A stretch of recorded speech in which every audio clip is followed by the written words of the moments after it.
नमस्कार, मैं जनमुक्ता शिवम गौतम। अब बड़ी खबर इस तरीके से आ रही है कि सोनिया गांधी, राहुल गांधी, प्रियंका वाड्रा, मनमोहन सिंह और चिदम्बरम का जो ट्रस्ट है राजीव गांधी फाउंडेशन, उसमें पहले पता चला था कि चंदा मामा चीन के थे, लेकिन अब इसमें पता चल रहा है कि चंदा मामा वो भी हैं जिनके भगाने का आरोप राहुल गांधी मोदी सरकार पर लगाता रहा है।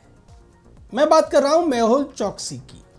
नया खुलासा हुआ है कि राजीव गांधी फाउंडेशन में जिसकी अध्यक्षा है सोनिया गांधी और जिसका मुख्य ट्रस्टी राहुल गांधी और प्रियंका वाड्रा हैं। इसके अलावा इसमें जो ट्रस्टी हैं, दो मेन ट्रस्टियों के नाम और बता देता हूं मैं आपको। एक है चिदम्बरम और दूसरा है भारत का पूर्व प्रधानमंत्री मनमोहन सिंह।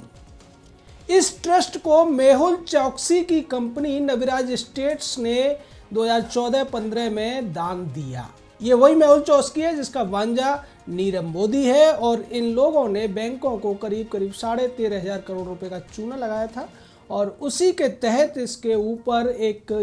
ब्रिटेन की वेस्टमिंस्टर अदालत में केस भी चल रहा था, जिसमें इसको बचाने की नाकाम कोशिश की थी कांग्रेस के ही एक पूर्व जज ने। इस तरीके से ये आप समझ सकते हैं कि कितना बड़ा घालमेल है और कितना बड़ा खेल है।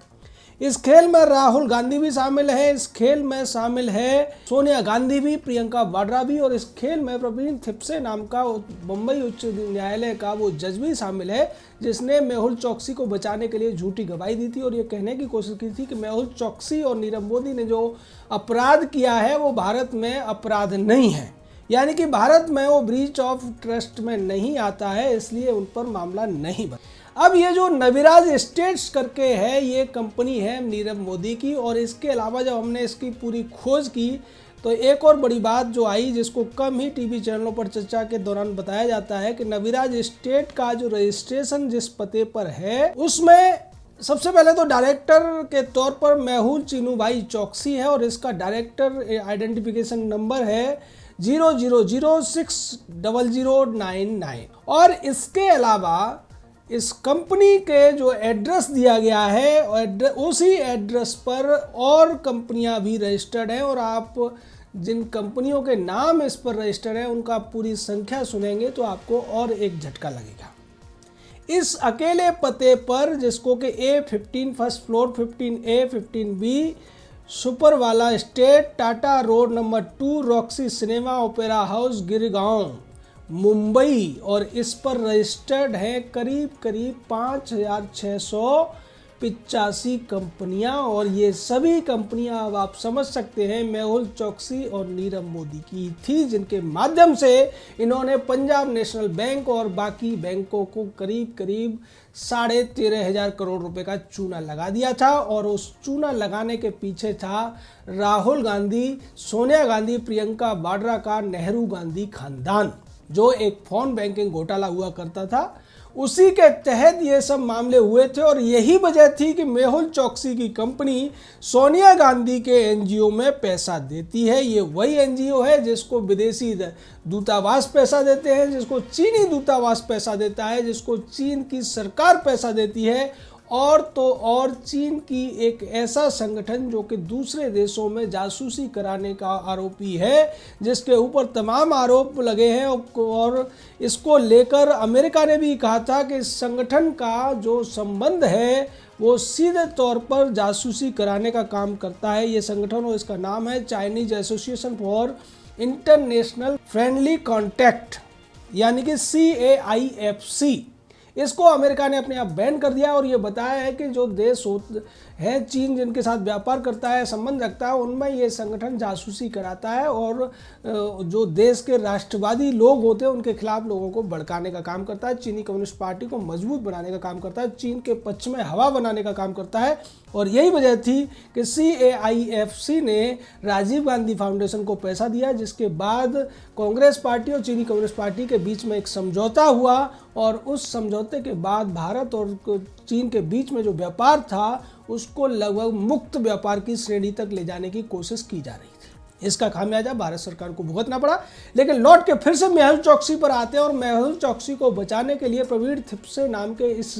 जज के द्वारा कांग्रेस ने कोशिश की, जिसके बाद भारतीय जनता पार्टी ने हमला बोला था और यूके में जो वेस्टमिंस्टर कोर्ट में गवाही दी थी उसमें जिस तरीके से उसने बचाने का प्रयास किया था। और प्रवीण थिप्से के बारे में कुछ और आपको बताएं तो एक और राज है कि यही वो व्यक्ति है जिसने सलमान खान को जमानत दे दी थी, जिसमें हिट एंड रन केस में उसने 7 लोगों को मौत के घाट उतार दिया था। बाद में तमाम गवाहों को मारने की कोशिश की गई, धमकाने की कोशिश की गई और पैसे के बल पर सलमान खान को इस केस में जमानत मिल गई थी, जिसके बाद इसका ट्रांसफ़र कर दिया गया था और रिटायर होने के बाद ये व्यक्ति कांग्रेस में शामिल हो जाता है। और जब ये कांग्रेस में शामिल होता है उस समय अशोक गहलोत, अशोक चव्हाण और राहुल गांधी जैसे लोग भी इसके साथ खड़े हुए नजर आते हैं। तो सीधे तौर पर कांग्रेस पार्टी क्यों मेहुल चोकसी को बचाने की कोशिश कर रही थी, क्यों नीरव मोदी को बचाने की कोशिश कर रही थी और किस वजह से नीरव मोदी मेहुल चोकसी की कंपनियां इतना ज़्यादा कर्जा लेने के बावजूद बची रहीं और जैसे ही सत्ता परिवर्तन हुआ ये लोग देश छोड़कर भाग गए।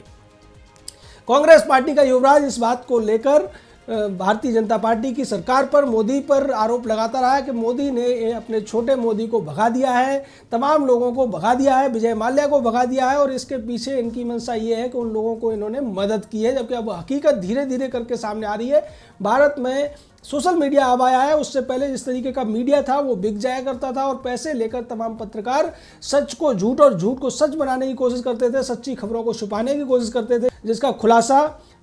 क्रिश्चियन मिशेल के द्वारा किया गया था कि 50 करोड़ का जो रिश्वत रखी गई थी अगस्ता वेस्टलैंड घोटाले में, उसमें भी यही नेहरू गांधी खानदान शामिल था और उसके द्वारा ये मैनेज किया जाता था। मेहुल चोकसी हो या नीरव मोदी, इन्होंने भी इसी तरह से मैनेज किया था। लेकिन बाद में जब इनकी सरकार चली गई तो इन लोगों पर शिकंजा भी कसा और जैसा कि पिछले हफ्ते हमने आपको बताया था कि किस तरीके से हांगकांग में मेहुल चोकसी और नीरव मोदी की 1350 करोड़ रुपए के हीरे जवाहरात को ईडी ने जब्त कर लिया था। उनकी तमाम जो संपत्तियां हैं जब्त हो चुकी हैं और इसको लेकर चिदम्बरम ने एक बार बयान दिया था। उसने ये कहा था कि सरकार ने ऐसे लोगों के कर्जों को माफ़ कर दिया, जबकि हकीकत ये थी कि आरबीआई ने उनको केवल राइट ऑफ किया था, जिसका मतलब ये होता है कि वो शो नहीं करेगा लेकिन उन पर कार्रवाई चलती रहेगी। और इसको लेकर चिदम्बरम ने ये कहने की कोशिश की थी कि अगर पिछली सरकारों से गलतियां हुई हैं कानून बनाने में तो सरकार को चाहिए कि ऐसे कानूनों को बदल ले और इनसे वसूली की जाए। यानी कांग्रेस दो तरफा खेल खेलती है। एक तरफ तो ऐसे लोगों को घोटाले करने में मदद करती है, उनको भगाने में मदद करती है और जब वो लोग भाग जाते हैं तब वो फिर सरकार के पीछे पड़ती है और ये पूछती है कि तुम पकड़ कर क्यों नहीं ला रहे हो। आपको याद होगा अधीर रंजन चौधरी ने एक बार नरेंद्र मोदी को लोकसभा के अंदर चैलेंज किया था और ये कहा था कि मैं आपको चैलेंज करता हूँ, आप चिदम्बरम को, सोनिया गांधी को, राहुल गांधी को, दिग्विजय सिंह जैसे लोगों को या जिन पर भी आप कहते हो कि उन्होंने घोटाला किया, अपराध किया, उनको जेल भेज कर दिखाओ। और उसका असर ये हुआ था कि उसके कुछ दिनों बाद ही चिदम्बरम को 100 दिन तक जेल रहकर आना पड़ा था। बाद में अधीर रंजन को पछतावा भी हुआ होगा कि उसने चैलेंज क्यों कर दिया। और उसी के तहत जिस तरीके से अब ये जानकारियां निकलकर बाहर आ रही हैं और उसके बाद राजीव गांधी फाउंडेशन के जो कारनामे हैं, उनको फंडिंग करने वाले लोग हैं, उनकी लिस्ट जो निकल कर आ रही है, उससे चौंकने वाली बात यह है कि इसको फंड करने वालों में प्रधानमंत्री राष्ट्रीय राहत कोष के पैसे का भी इस्तेमाल किया गया। और जब ये फंड बना था, जब ये एनजीओ बना था 1991 में, तब तत्कालीन वित्त मंत्री मनमोहन सिंह ने तो ये घोषणा कर दी थी कि इसको 100 करोड़ रुपए दिए जाने चाहिए, सरकारी पैसे। मनमोहन सिंह इस ट्रस्ट में भी हैं और मनमोहन सिंह की ही कृपा से इस ट्रस्ट को पीएमएनआरएफ से पैसा दिया गया। उसके अलावा 7 मिनिस्ट्री से पैसा दिया गया, जिसमें गृह मंत्रालय भी शामिल था, महिला बाल कल्याण मंत्रालय भी शामिल था और तमाम जो पीएसयू थे, सेल से लेकर गेल तक, उनसे भी इसको पैसा दिलाया गया। इसको तमाम एनजीओ से पैसा दिलाया गया, तमाम बड़ी बड़ी कंपनियों से पैसा दिलाया गया, उसके अलावा पीएसयू से पैसा दिलाया गया। यानी कि जहां जहां कांग्रेसियों की मदद से लोगों ने घोटाले करने की कोशिश की, पैसा बचाने की कोशिश की, उन प्राइवेट कंपनियों से भी इसको पैसा दिलाया गया। उनमें से ज़्यादातर कंपनियां जिन्होंने राजीव गांधी फाउंडेशन को पैसे दिए कांग्रेस के कार्यकाल में, अब वो फोर्जरी करने वालों की लिस्ट में है या डिफॉल्टर्स की लिस्ट में आ चुकी है। चाहे वो गीतांजलि जेम्स हो या फिर जैसा नवराज स्टेट करके मेहुल चोकसी की कंपनियां हो या दूसरे जो जय माल्या जैसे लोगों की कंपनियां या ट्रस्ट रहे हों, उन्होंने फंडिंग इसीलिए की थी कि इसमें फंडिंग के बहाने वो बचे रहेंगे। और ये सीधे तौर पर एक रिश्वत थी जो सोनिया गांधी, राहुल गांधी, प्रियंका वाड्रा और मनमोहन सिंह और चिदम्बरम जैसे लोगों को दी गई थी। मनमोहन सिंह का नाम मैं इसलिए ले रहा हूं क्योंकि वो भी इस राजीव गांधी ट्रस्ट के अंदर एक ट्रस्टी हैं और ट्रस्टी होने के नाते उनकी भी नैतिक जिम्मेदारी बनती है। अगर रिश्वत दी गई है तो उस रिश्वत का फायदा मनमोहन सिंह को भी मिला था। मनमोहन सिंह प्रधानमंत्री रहते हुए इसमें फंडिंग करते हैं, यानी कि एक तरफ वो प्रधानमंत्री के तौर पर प्रधानमंत्री राष्ट्रीय राहत कोष से पैसा देते हैं और दूसरी तरफ वो पैसा जाता है उसी ट्रस्ट या उसी एनजीओ में जिसके वो ट्रस्टी हैं, जो कि सीधे तौर पर जो क्लैश ऑफ इंटरेस्ट कहलाता है उसको दिखाता है और किस तरीके से एक आदमी दूसरी जगह पर फ़ायदा उठाने की कोशिश कर रहा है। सोनिया गांधी के ऊपर इस बात को लेकर केस भी चला था, लेकिन बाद में उसको रफा दफा कर दिया गया था और बदलाव हुए थे जब ये कहा गया था कि देखिए 2 जगह से सोनिया गांधी कमाई कर रही है, 2 जगह उसके इंटरेस्ट हैं। और इस पूरे मामले में एक बड़ी बात है जिसको कम ही लोग जान पा रहे हैं और वो ये है कि सबसे पहले इस राजीव गांधी ट्रस्ट के खिलाफ जो जानकारियां दी गई थी, याचिका डाली गई थी, वो डालने वाले थे डॉक्टर सुब्रमण्यम स्वामी। डॉक्टर सुब्रमण्यम स्वामी ने 2015 में इस ट्रस्ट के खिलाफ याचिका डाली थी, प्रधानमंत्री से कहा था, वित्त मंत्री को बोला था। उसमें एक और चीज़ उन्होंने बताई थी जिसकी तरफ अभी समाचार चैनलों का ध्यान नहीं गया है और वो ये है कि इस ट्रस्ट को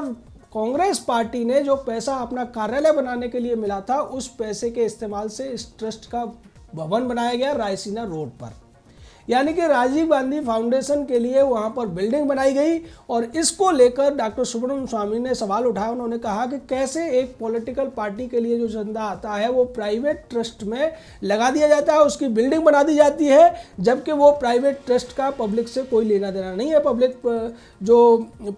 पॉलिटिकल पार्टी होती है एक पब्लिक फिगर होता है क्योंकि उसको इनकम टैक्स के तहत एग्जेम्पशन मिलता है, इसलिए उसके पैसे को ऐसी प्राइवेट संस्था में नहीं लगाया जा सकता है और इस पर कार्रवाई होनी चाहिए। सरकार को चाहिए कि उस बिल्डिंग को जब्त करके राजीव गांधी फाउंडेशन से उसकी वसूली की जाए। निश्चित तौर पर राजीव गांधी फाउंडेशन अब सोनिया, राहुल और प्रियंका वाड्रा के गले की हड्डी बनता जा रहा है। जिस तरीके से रोज नए खुलासे हो रहे हैं और जैसे कि चीन को लेकर खुलासा हुआ कि चीन से फंडिंग ली गई, चीन की संस्था से फंडिंग ली गई जिस पर जासूसी कराने के तमाम आरोप हैं। अमेरिका उसको अपने आप बैन कर चुका है और दूसरे देश भी उसको बैन करने जा रहे हैं, लेकिन उसकी मदद से कांग्रेस ने एक स्टडी कराई कि भारत और चीन के बीच में कैसे मुक्त व्यापार को बढ़ावा दिया जा सके।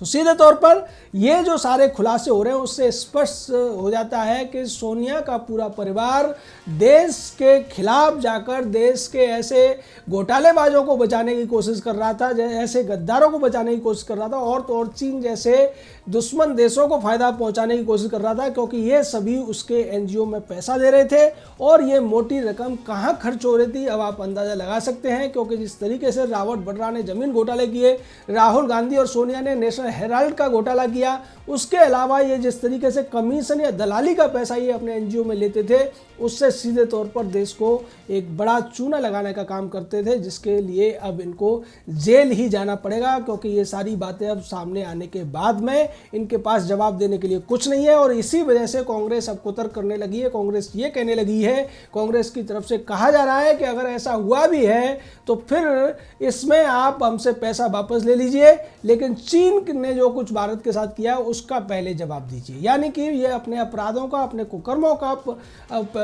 जवाब नहीं देंगे, उनका कोई हिसाब नहीं देंगे, बल्कि सरकार से उल्टे सवाल करेंगे। और आज जिस तरीके से कांग्रेस इस पूरे मामले में फंसती हुई नजर आ रही है, खासकर कांग्रेस का ये नेहरू गांधी परिवार, उसके बाद तो ऐसा लगता है कि अभी और राज सामने आएंगे जिसके बाद कांग्रेसियों का बचना मुश्किल हो जाएगा। जय हिंद, जय भारत।